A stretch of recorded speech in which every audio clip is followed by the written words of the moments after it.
এই নাও 50 টাকা নাও। 50 টাকা কিসে? তুমি আমারে চুমু দিলা না, ওর জন্য খুশি হয়ে আমি 50 টাকা দিলাম। চুমু দিলে টাকা পাওয়া যায়? হ্যাঁ। শিবুদারা তুমি অনেকগুলো চুমু দিয়েছি, তাহলে শিবুদার কাছে আমি অনেকগুলো টাকা পাবো, যাই নিয়ে আসি। জানেন ভাবি, আপনাকে দেখলেই না পাগল হয়ে যাই। আচ্ছা বলেন তো, দুনিয়াতে এত মেয়ে থাকতে ভাবিদেরকে আপনাদের এত ভালো লাগে কেন? আরে ভাবি, অন্যের গাড়ি চালানোর মজাই আলাদা। আর অ্যাক্সিডেন্ট হইলে দায়ভার মালিকের, তাই না?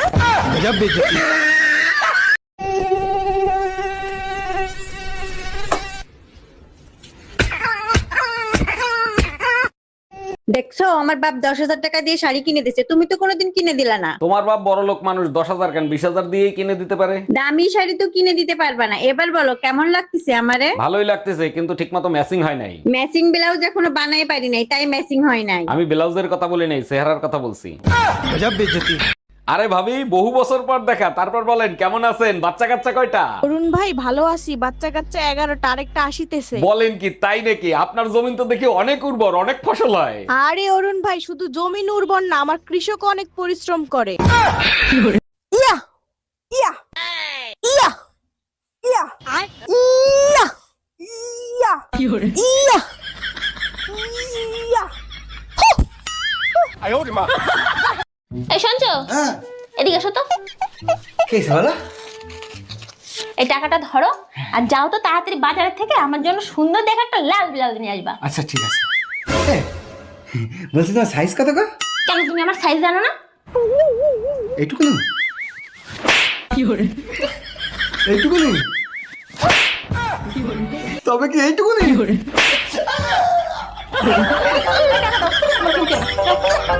তোর সংসার নেই, তুই থাক, গেলাম আমি বাপের বাড়ি। যাও, কিন্তু যাওয়ার আগে সুমন ফকিরের 600 টাকা দিয়ে যাইও। কিসের টাকা? আমি তো তার কাছ থেকে কোনো টাকা ধার আনি নাই। তোমার জন্য একটা তাবিজ আনছিলাম, বলছিল তাবিজে কাজ করলে টাকা দিয়েন। কি তুই আমারে তাবিজ করছিলি?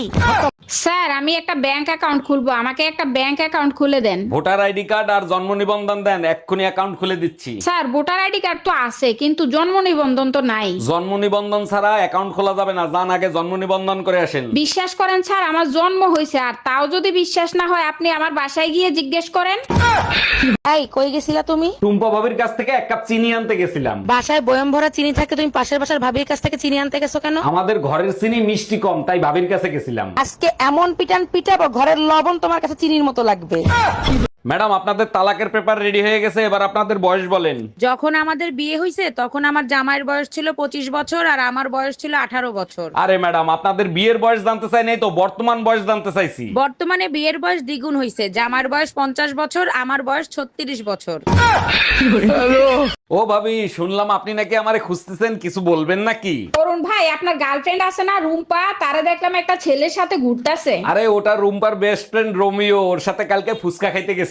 বেস্ট ফ্রেন্ড তো ঠিক আছে, তার আগে বলেন পাট খেতে ফুসকা বেছে কিডা?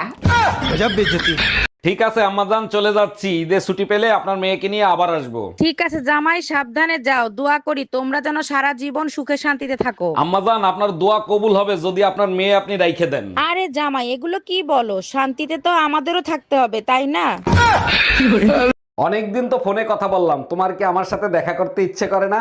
ইচ্ছে তো আমারও করে, যদি তোমার বউ টের পেয়ে যায়। আরে তোমারে তো বলাই হয় নাই, আমার বউ তো 3 বছর আগেই মারা গেছে। আমি মারা গেছি আর আমি জানি না? তুই আজকে বাসায় আয়, তোর খবর আছে।